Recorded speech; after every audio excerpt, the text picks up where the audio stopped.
কথা বললো রে জানো। এই দাঁড়া দাঁড়া রাখিস না, শুন শুন। ও তুই 1 মিনিট না কথা বলে ফোনটা দিছি কাটে, অন্তর আমার চাচ্ছে রে ফাটে।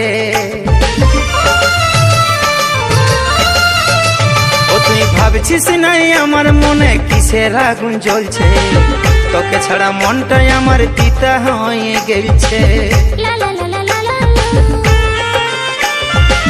তোকে ছাড়া বললাই আমি কত কষ্ট পাচ্ছি রে, সারা জীবন দিলি ব্যথা দিলি এই অন্তরে। তোকে ছাড়া বললাই আমি কত কষ্ট পাচ্ছি রে, সারা জীবন দিলি ব্যথা দিলি তুই অন্তরে। ও কান্দে মন কান্দে হিয়া রে, চলে যা বিসরে শ্বশুর ঘর। হাই রে সত্যি তুই করে দিলিস।